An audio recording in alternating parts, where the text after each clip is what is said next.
Hi guys, நாம் இன்னைக்கு darling அப்படிங்கிற ஒரு தெலுங்கு படத்தை தான் பார்க்க போகிறோம். இந்த படத்தில் தாறுமாறான ஒரு பர்சனாலிட்டி பற்றி தான் அந்த படம் ஃபுல்லாகவே காட்டுறாங்க. என்னடா அது பர்சனாலிட்டி பற்றி பேசுகிறேன், என்ன பர்சனாலிட்டினா என்ன அப்படின்னு பார்த்தீங்கன்னா, அன்னியன் படத்தில் ஒரு 3 விதமாக நம்ம விக்ரம் சார் வந்து நடிச்சிருப்பார்ல, அதே மாதிரி இந்த படத்தில் ஒரு 5-6 விதமாக வந்து நம்ம ஹீரோயினி நடிச்சிருக்கிறாங்க. நம்ம ஹீரோ வந்து ஒரு சாகர நிலைமையில் இருக்கிறப்ப அவங்க டூரிஸ்ட்டாக வந்து இங்கே இந்தியாவுக்கு இப்போ வந்திருப்பாங்க. நம்ம ஹீரோயினி அப்போ காப்பாற்றுவாங்க. உன்னோட பிரச்சனை என்னப்பான்னு கேட்குறப்ப நம்ம ஹீரோ வந்து அவருடைய ஸ்டோரியை சொல்ல ஆரம்பிப்பார். என்னோடய காலனியில் ஒரு டீச்சர் இருந்தார், அவர் நல்லா படித்தவர், அதே மாதிரி சூப்பராக ஒரு கல்யாணமும் முடிச்சுட்டு பாரிஸ்க்கு ஹனிமூனுக்கு போயிட்டாரு அப்படின்ட்டு அவருடைய ஸ்டோரியை ஸ்டார்ட் பண்ணுவார். చిన్నప్పటి నుంచి అన్నిట్లో ఫస్ట్ మంచి ఉద్యోగం తెచ్చుకున్నాడు కాబట్టి మంచి అమ్మ என்னடா சொல்ல வராரு அப்படின்னு பார்த்தீங்கன்னா, நம்ம ஹீரோ வந்து அவரை மாதிரியே நானும் ஒரு பாரிஸுக்கு மேரேஜ் ஆகி நான் ஹனிமூனுக்கு போகணும் அப்படின்னு அறியாத வயசுலேருந்து நம்ம ஹீரோ புரியாமல் ஒரு ஆசையை வச்சுட்டாரு. கேட்குறதுக்கு ஒரு சிரிப்பு மூட்டுற ஒரு ஸ்டோரி தான் இது. நம்ம ஹீரோடைய வேலை என்னன்னு பார்த்தீங்கன்னா, ட்ராவலில் இருக்கிறாரு. பார்த்தீங்கன்னா எல்லா பேருக்கும் ஒரு டிக்கெட் போடுறதுலேருந்து அவங்களுக்கு என்னென்ன தேவை எல்லாமே பண்ணுற ஒரு உத்தியோகத்தில் இருக்கிறாரு. அப்போ தான் ஒரு பெரியவர் ஒருத்தர் வராரு. அவருக்கு வந்து பாரிஸை பற்றியும் அங்கே உள்ள ஒரு மேரேஜை பற்றியும் அவர் சொல்ல ஆரம்பிக்கிறாரு. நீங்கள் ஹனிமூன் ட்ரிப்பு போனோம் அப்படின்னா ஒரு 20 போனீங்கன்னா ஒரு 3 வருவீங்க, இது வந்து சூப்பர் பிளானாக இருக்கும் அப்படின்ன மாதிரி அவருடைய ஒரு கனவெல்லாம் அவங்க வந்து சொல்ல ஆரம்பிப்பார். పెళ్ళైన తర్వాత స్పౌస్ కాలంలో నా వైఫ్ పేరు రాసేదాకా நம்ம ஹீரோவுக்கு ஒரு ப்ரொமோஷன் வந்து கொடுப்பாரு. அந்த கடவுளே உனக்கு வந்து ஒரு ப்ரொமோஷன் ஒன்று கொடுத்துருக்காருப்பா, பாரிஸ் போகிற ட்ரிப்பெல்லாம் இதில் இருக்குது, உன்னுடைய மேரேஜுக்கு வேண்டிய வேலையெல்லாம் பாரு அப்படின்னு வந்து நம்ம ஹீரோவை பார்த்து அவங்க உள்ள மேனேஜர்லாம் சொல்ல, அப்போ தான் நம்ம ஹீரோவுக்கு ஒரு மேரேஜை வந்து பண்ணுறதுக்காண்டி அவங்க வீட்டில் பார்த்துருப்பாங்க. 7 అడుగులు వేయకుండానే 7 కొండలు ఎక్కేసాను అనుకున్నాడంట. నీ ప్రాబ్లంకి కరెక్ట్ సొల్యూషన్ నా దగ్గర. சந்தோஷமாக நம்ம ஹீரோ வந்து பார்த்தீங்கன்னா மேரேஜுக்கு ரெடியாகி போய் மணவரையில் உட்காந்து பொண்ணுக்காண்டி வெயிட் பண்ணுவார். ஆனால் பொண்ணு வராது. பொண்ணு வந்து பார்த்தீங்கன்னா ஓடி போயிடும்.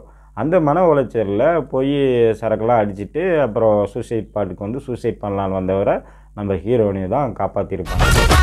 బలికి పోయే మేకకి బల్బు ఎక్కువ అంట. మీరు అమ్మాయిని పిలిపించేస్తే నేను తాళి కట్టి இப்போதான் நம்ம ஹீரோயினி வந்து ஒரு டைலாக் கொண்டுருக்காங்க. என்னன்னு பார்த்தீங்கன்னா, நம்ம வாழறதுனாலும் நம்ம தான் டிசைட் பண்ணணும், நம்ம சாகிறனாலும் நம்ம தான் டிசைட் பண்ணணும். ஏதோ ஒரு ஆட்டோக்காரனுக்காண்டி நீ ஏன் போய் சாகுற, அவன் சொன்னானே நீ போய் செத்துருவியா, இதெல்லாம் ஒரு பிரச்சனையா, அவங்களுக்கு எவ்வளோ பெரிய பிரச்சனையெல்லாம் இருக்குது, இதெல்லாம் தூக்கி போட்டுரு அப்படின்னு சொல்லிட்டு அங்கே மறைஞ்சு போயிடுறாங்க நம்ம ஹீரோயினி. ఏ డెసిషన్ నీకోసం నువ్వు తీసుకోలేదు, నేను డిసైడ్ చేసుకో, నేను డెసిషన్ తీసుకో. அப்போதான் பார்த்தீங்கன்னா நம்ம ஹீரோ வந்து குட்டி போட்ட பூனை மாதிரி அவங்க பின்னாடியே போய் அவங்க கூடயே பேசி, நீங்கள் உங்களை ரொம்ப பிடிச்சிருக்குங்க, நான் உங்களை கல்யாணம் பண்ணிக்கன்னு ஆசைப்பட்றேன், அதே மாதிரி அது என்னோடய டிசிஷன் தான் அப்படின்னு வந்து நம்ம ஹீரோ வந்து அவங்கள்ட்ட சொல்லி அவங்களுக்கு தாலியுமே கட்டிடுறாரு நம்ம ஹீரோ. పెళ్లి చేసుకుందాం. సరే పెళ్లి చేసుకుందాం పద. ఈ సంవత్సరం నీకు வீட்டுக்கு போனால் அப்பாவுக்கும் அம்மாவும் பிடிக்கல, அது எப்பயும் பண்ணுறது தானே, அது மாதிரி பிடிக்காமல் இருக்குது. இவங்க ஒரு போர்ஷனில் இவங்க தங்கியிருக்காங்க, அவங்க ஒரு போர்ஷனில் தனியாக இருக்கிறாங்க, இவங்களுக்கு ரூம் தனியாக இருக்குது. அப்போ வந்து பார்த்திங்கன்னா நைட் டைம் ஆயிடுச்சு. நம்ம ஹீரோயினிக்கிட்ட போய் ஒரு கிஸ்ஸு தான் கேட்பார். அதுக்கு விடுவாங்க பாருங்க பஞ்சு, செம பஞ்சாக இருக்கும். எதுக்குடா அந்த மாதிரி அடிக்கிறாங்கன்னு நம்ம ஹீரோவுக்கும் தெரியாது.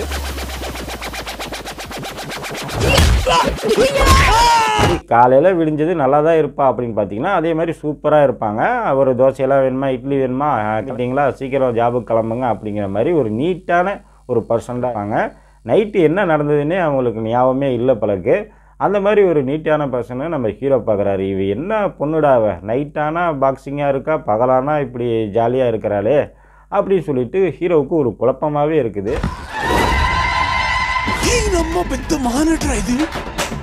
அந்த சமயத்தில் தான் ஒரு பார்ட்டிக்கு வந்து நம்ம ஹீரோ வந்து ஹீரோயினை கூப்பிட்டு போயிருப்பார். அங்கே வந்து நிறைய பேர் கலெக்டாக பண்ணுவாங்க. அந்த இடத்துல நம்ம ஹீரோயினி நைட் டைம் தானே அவங்களோட பாக்ஸிங்கை காமிக்க ஆரம்பிச்சிருவாங்க. சரியான ஃபைட் நடக்கும், சரியான அடி வாங்கிட்டு ஓடிடுவாங்க. அப்போ தான் நம்ம ஹீரோவுக்கு அவங்களுடைய நண்பி ஒருத்தவங்க வருவாங்க. அவங்கள்ட்ட தான் நம்ம ஹீரோயினியை பற்றி சொல்லுவாங்க. அப்போ நான் அவங்கள செக் பண்ணி பார்க்குறேன், அவங்க ஒரு டாக்டர் தான். నీ భార్య ఒంట్లో ఏదో క్షుద్రశక్తి చేరిందిరా. అరే క్లియర్ గా నాకు அவருடைய ஃப்ரெண்டு சைக்காலஜி டாக்டரு. அவங்க வந்து நம்ம ஹீரோயினி ஆனந்தியை வந்து செக் பண்ணி பார்க்குறப்ப அவங்களுக்கு ஸ்லிப்பிங் பர்சனாலிட்டி இருக்குது. அது வந்து ஒரு விதமான ஆதிங்கிற ஒரு கேரக்டர் தான் அவங்களுக்குள்ளே உள்வாங்கி நைட் ஆனால் பாக்ஸிங் ஆகி உங்களை அடிக்கிறாங்க அப்படின்னு வந்து சொல்ல ஆரம்பிக்க, நீங்கள் வேணால் ஆனந்தின்னு கூப்பிட்டு ட்ரை பண்ணி பாருங்களேன் அப்படின்னு வந்து சொல்லுவாங்க. இப்போ இவங்க வந்து நம்ம மனைவி தானே, என்ன பண்ணுறது, அவங்க கூட வாழ்ந்து தான் ஆகணும், அந்த பர்சனாலிட்டிக்கு என்ன தான் தேவை அப்படின்னு நான் பார்த்துக்கிறேன், அது தேவையை பூர்த்தி பண்ணால் அது போயிரும்ல அப்படின்னு சொல்லிட்டு அது கூடயே வாழ ஆரம்பிக்கிறாரு நம்ம ஹீரோ.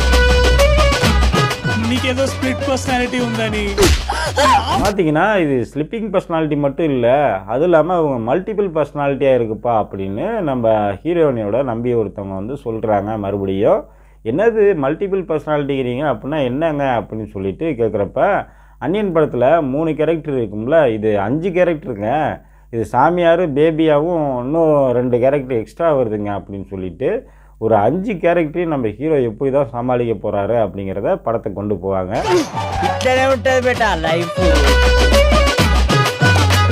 ஹீரோடி ஆனந்தியை வந்து பார்த்திங்கன்னா அந்த 5 பர்சனாலிட்டிக்கும் எல்லாமே தெரியும்.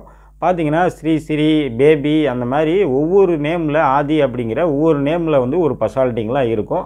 ஆனந்திங்கிற ஒரு ரியல் கேரக்டருக்கு நம்ம ஹீரோ தான் பிரச்சனை பண்ணுறாரு, அவரை டார்ச்சர் பண்ணி ஆனந்தியை கல்யாணம் முடிக்க வைக்கக்கூடாது அப்படிங்கிற அந்த பர்சனாலிட்டியோட குறிக்கோள் ஒரு லட்சியமாக இருக்கும்.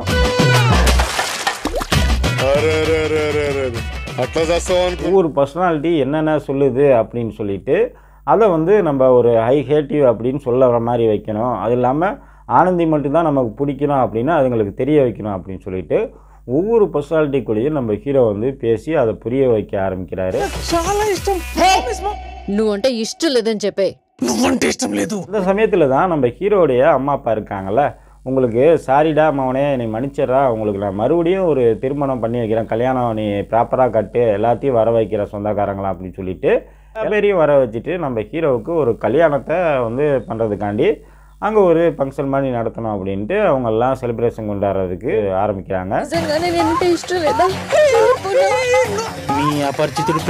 இந்த சமயத்தில் தான் நம்ம ஹீரோவுக்கு கல்யாணத்துக்கு ஏற்பாடுமே பண்ணி வச்சுருப்பாங்கல்ல, அப்போ இன்னொரு உண்மையும் நம்ம ஹீரோவுக்கு ஒரு ட்விஸ்ட்டு உடைக்கிறாங்க. என்னன்னா இந்த ஆனந்திங்கிறது ஒரு பர்சனாலிட்டி தான், அது ஒரு 6வது பர்சனாலிட்டி, இவங்களோட ரியல் கேரக்டர் பேர், இவங்களுடைய பேர் பிரியா அப்படின்னு வந்து நம்ம ஹீரோயை நம்பி இருக்கிறாங்களா அவங்க வந்து சொல்லிடுறாங்க. என்னடா இது பெரிய வம்பா போச்சு, என்னடா இப்போ பண்ணுறது அப்படின்னு சொல்லிட்டு இந்த 6 பர்சனாலிட்டி மூலமாக இந்தியாவுக்குள்ளே இருந்து நம்ம ஹீரோவையும் திருமணம் பண்ணிட்டாங்க. அந்த நேரத்தில் இவங்க பிரியாவாக வந்து மாறிடுறாங்க. அவங்க அம்மா அப்பா வந்து பாரிஸ்க்கே கூப்பிட்டு போயிடுறாங்க. சரி இது வந்து சரிப்பட்டு வராது அப்படின்னு சொல்லிட்டு நம்ம ஹீரோ பாரிஸ்க்கே போய் நம்ம ஹீரோயினிக்கிட்ட பேசுகிறாங்க. நீங்கள் வந்து பர்சனாலிட்டியாக இருக்கிறப்ப ஆனந்தியாக இருக்கிறப்ப என்னையை வந்து திருமணம் பண்ணீங்க, நான் தான் உங்களுடைய கணவர், அது வெறும் வந்து ஒரு பொய்யான ட்ரீம் தான், அதனால் எனக்கு ஒன்றும் பிரச்சனை இல்லைங்க அப்படின்னு சொல்லிட்டு ஒரு ஜென்டில்மேன் மாதிரி சூப்பராக வந்து நம்ம ஹீரோ அந்த இடத்துல பேசியிருப்பார். அப்போ பிரியாவாக இருக்கிற அவங்களுக்கே வந்து நம்ம ஹீரோ மேலே ஆசை வந்துடும். அப்போ அவர் வந்து போனோடனே ஏர்போர்ட்லேயே நம்ம ஹீரோயின் வந்து அவங்க அம்மா அப்பாட்டெல்லாம் சொல்லிவிட்டு நான் வந்து அவர் கூட தான் வாழ போகிறேன், நான் அவர் கூட தான் இருப்பேன்னு சொல்லிவிட்டு நம்ம ஹீரோவை பார்க்குறதுக்கு பிரியா அவங்க கிளம்பி வந்துடுறாங்க. அப்போ ஹீரோவும் ஹீரோயினையும் வந்து 2 பேருமே வந்து சேர்ந்துடுறாங்க. படத்தை அதோட எண்டு கார்டு போட்டு முடிக்கிறாங்க.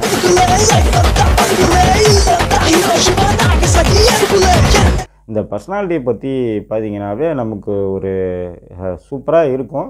இந்த அன்னியன் கேரக்டர் மாதிரி இது ஒரு 5-6 பர்சனாலிட்டி வந்து மாறி மாறி கேரக்டர்லாம் காமிப்பாங்க.